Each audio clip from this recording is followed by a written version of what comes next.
So, good morning everyone. Before we start, let us all stand and pray. In the name of the Father, the Son, and the Holy Spirit. Amen. Our Father who art in heaven, hallowed be your name. Thy kingdom come, your will be done on earth as it is in heaven. Give us this day our daily bread, and forgive us our trespasses, as we forgive those who trespass against us. Lead us not into temptation, but deliver us from evil. The Father, the Son, and the Holy Spirit. Amen. So, class, before we start, is there any absentees for today? None. Very good. How about assignments that we had yesterday? None? Okay, very good. So before we proceed to our main lesson, we will have our drill. For our drill, we will be looking back at the past topic, which is about ratio. So we need to find answers for these two problems. So for problem number 1, if Joshua needs 3 pencils for 9 papers and Ellie has 6 pencils, how many papers does she need? So it's easy, class. For 3 papers that Joshua has, I need pencils. For 3 pencils that Joshua had, he also had 9 papers. Which means in each pencil he had, he needs 3 papers. So Ellie has 6, which means we need to multiply 6 by itself so that we can find how many papers we need. So 6 times 6 is equals to 36. Yes, very good. So for Ellie's problem, Ellie needs 36 papers for her 6 pencils. So for the next problem is if Julie wants 4 liters of juice for 16 cups and Annie have 2 liters of juice, how many cups does she need? So, in the second problem, Julie wants to have 16 as 4 liters of juice for 16 cups. And Annie only have 2 liters. So, we need to find the ratio of the cups Annie needed for 2 liters of juice. So, just like what that's the way of solving the first question, the first problem, we need to multiply the number by itself. So, Julie has 4 liters for 16 cups, which means 4 times 4 is equals to 16. So, we need to find the ratio of Annie's cup needed for 2 liters of juice. So 2 times 2 equals to 4. So Ellie needs 4 cups for the 2 liters of juice. So proceeding to our next activity, if the ratio of boys to girls is in Taekwondo's club is 1:2.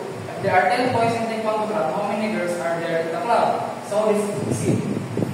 For the example diagram, we'll have 1 boy is equals to 2 girls. So girls representing G. That is the ratio of girls to boys in the Taekwondo club. Which means 1 boy will be equal to the 2 girls. What would it look like to have if there are 10 boys? So if there are 10 boys and each boy has a partner of 2 girls, the diagram would look like this. As you can see, every boy, if the 10 boys each have 2 girls as their partners. In this diagram shown, it would look like this. So to further proceed to our lesson, let us all first read the objectives. Here are the learning objectives. So number 1 is define what is a proportion. Number 2, describe what is a proportion. And number 3, identify the ratio forms a proportion. So for our next activity, we have our problem. So Sarah loves baking brown cookies. She prepared cookies for her friends who visited her. She gave 9 brown cookies to her 3 friends. How many cookies did each of her friends get?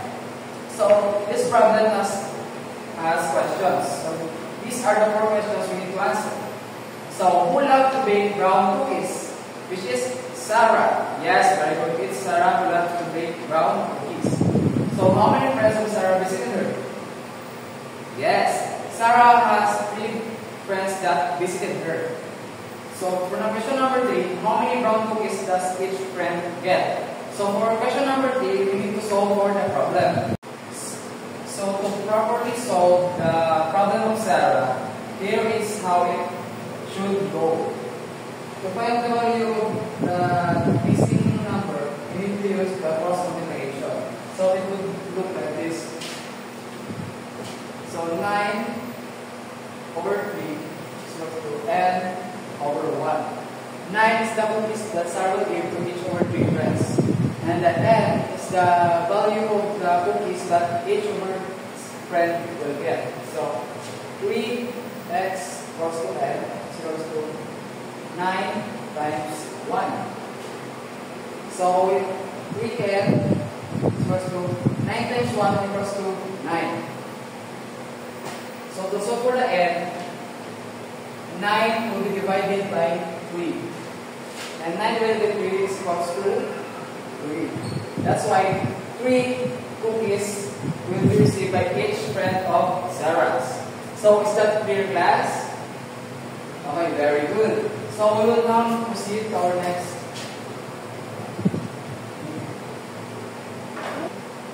Now, let us know the definition of proportion.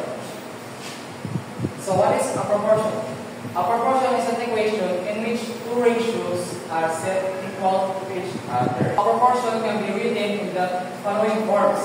As you can see in the presentation, it could be written AB is equal to CB or A over 3 is equal to C and B. To clarify it, it will look like this. A over B is equal to C over B. And the other term is A of B is equal to C of B. So is that clear, class? Yes, very good. To clarify the parts of the proportion, here is what it should look like. So the terms A and B are the extremes, and the B and C are the means. So the example here is the 5A and 15 to 24. 5 and 24 are called extremes, while the 8 and 15 are means. And the second form, 9 and 48, is the extremes, and 12 and 36 are the means. So in using the cross multiplication, 9 and 48 is multiplied to each other, while 12 and 36 can also multiply to each other. Is that clear, class? So we will have an activity next. So for the next activity,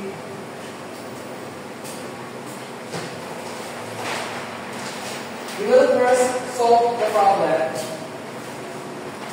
and check in the box if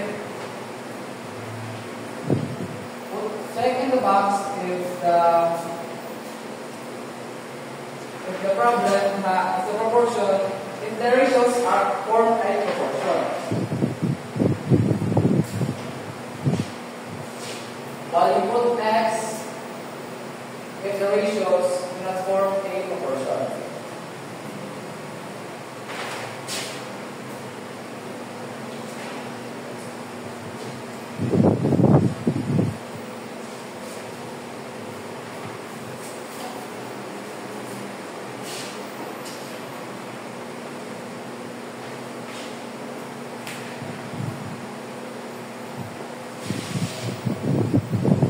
So I will give you a few minutes to answer. We will start now. So class, your time is up. Now let's check if your answers are correct. So for number 1 is 39 times 78 equals to 39 times 78 is equal to 3,042. Nice. How about 27 times 54? See, what's the answer? Yes, very good. 1,458. So, are their answers equal to each other? No. That means it's not a proportion. Therefore, the answer is X. Now, for number 2. 8 times 168 is equals to 1,344.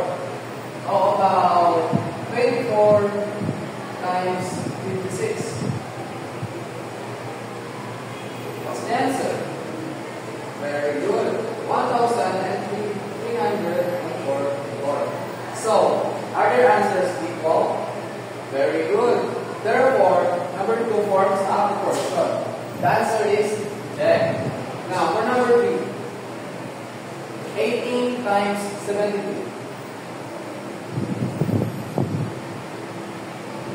So, what's the answer? 1,296. And what about 50 times 90? What's the answer? Very good, 1,350. So, are their answers equal? No. Therefore, it does not form a proportion. And the answer is X. Now, and number 4. 194 times 25 is equals to, that's right, 4,850.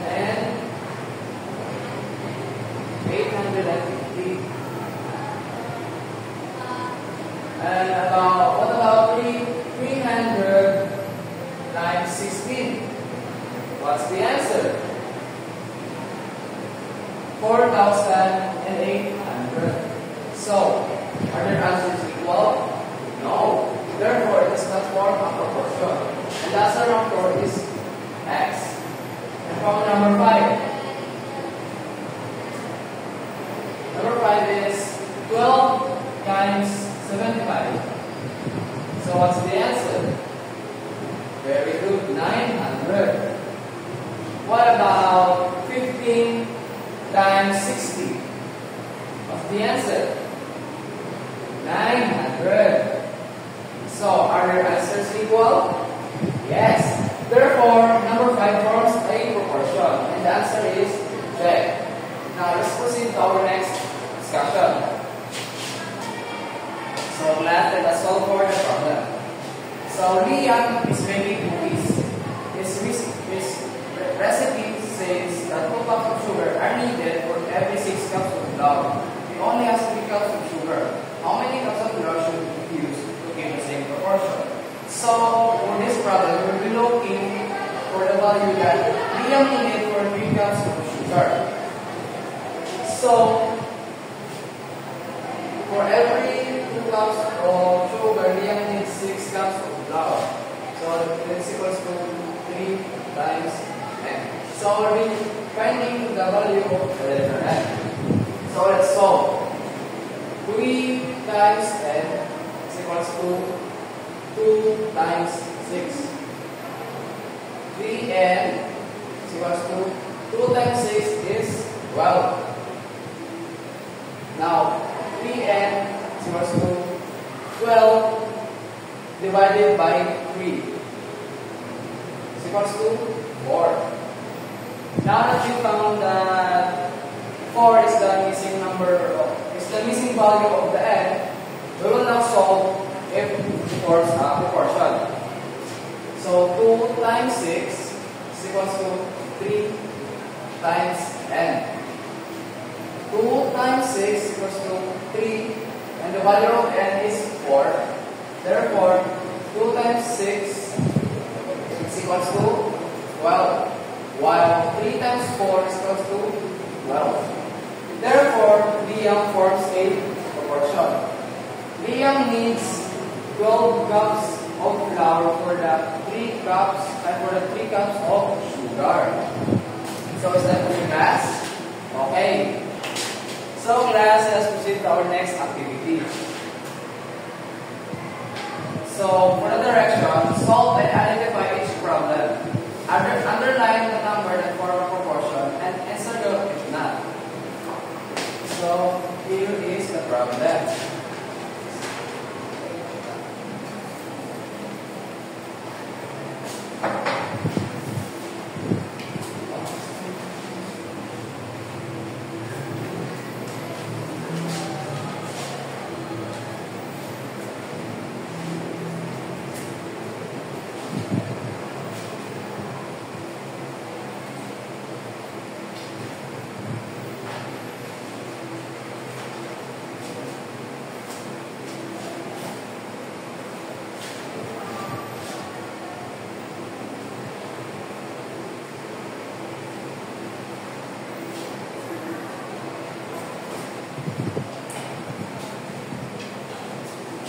So class, here is the problem.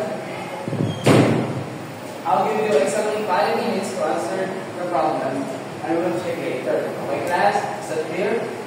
So okay class, your time is up. Let us check if your answers are correct. So for number 1, 8 times 30 is equal to, yes, very good, 240. What about 10 times 24? So what is the answer? Yes, very good. It's also 240. Therefore, the answer for number 1 is underline.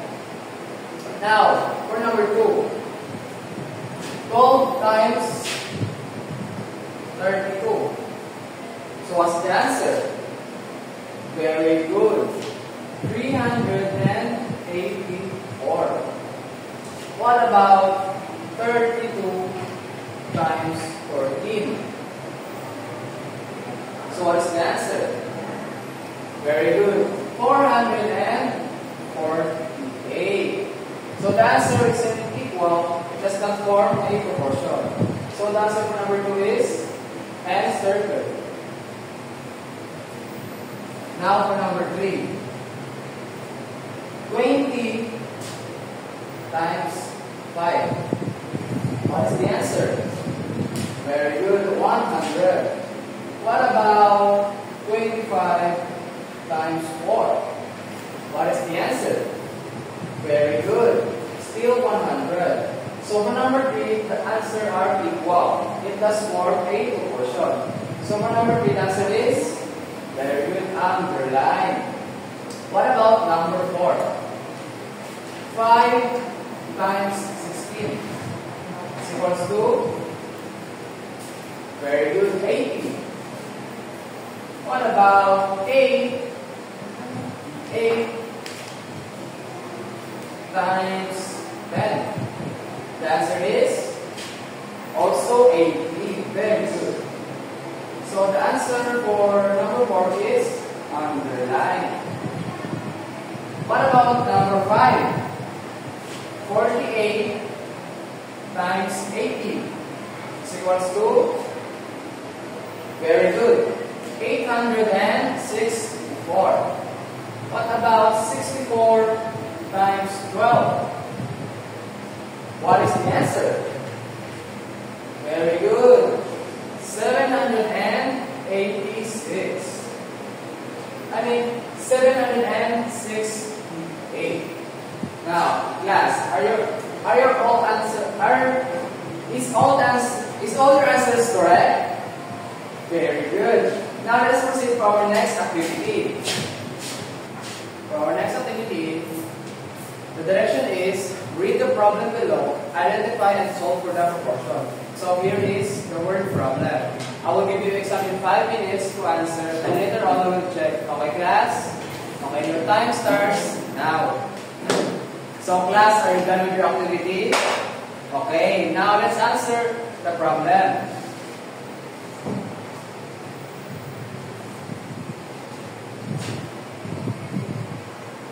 So our word problem is, you want to make a picture of lemonade for a picnic. The recipe requires 1 cup of lemon juice and 4 cups of water. However, you want 2 cups of lemon juice. Let's determine the amount of water needed to maintain the same ratio. So let's use the cross multiplication to solve the problem. So for 1 cup of lemon juice, there will be 4 cups of water. So 1/4 is equals to 2 cups of lemon that you have. The basic volume is the letter N. So let us solve. 1 times N is equal to 4 times 2. So 1N is equals to 4 times 2 is equals to 8. So 8 divided by 1 is equals to 8. So the value of the N, or the missing volume, is 8. So let's solve in proportion.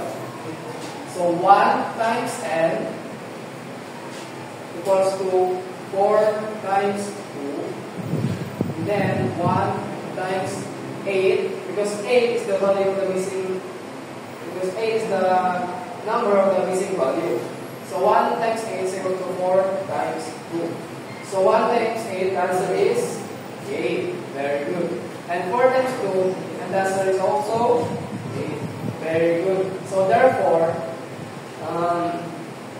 the value that we need, or the missing value to form the proportion, which is the cups of water needed for the 2 cups of lemon are 8. 8 cups of water is the proportion for the 2 cups of lemon. So let's proceed. Okay, class. Now that you know how to solve a proportion using the cross multiplication, I'll be asking some questions. Are you ready, class? Okay, very good. So for the first question, what is a proportion? Anyone? Yes, Lisa. Very good. A proportion is a set of ratios equal to each other. Therefore, we can call it a proportion. How about what are the 2 forms of proportion that you can write? Okay, let's see.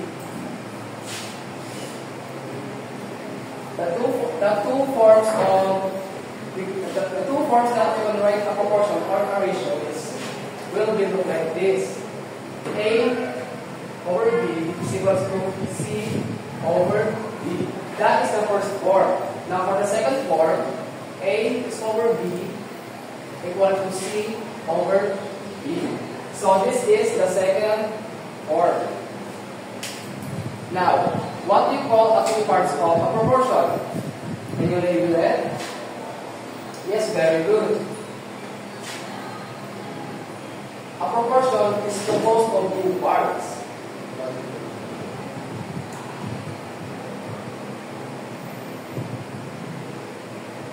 These are what you call the extremes. Very good. And these 2 is what you call means. Very good, class. Now that you are fully aware of what is a proportion and the parts of the proportion, I'll be giving you a final activity. So these are the 3 problems that you need to solve. I'll be giving you exactly 10 minutes to solve the problem, and after that you will pass the paper in the middle and front. Okay, class, your time starts now. Okay, class, your time is up. Please pass your paper in the center aisle and then forward. Okay, class. Thank you, class.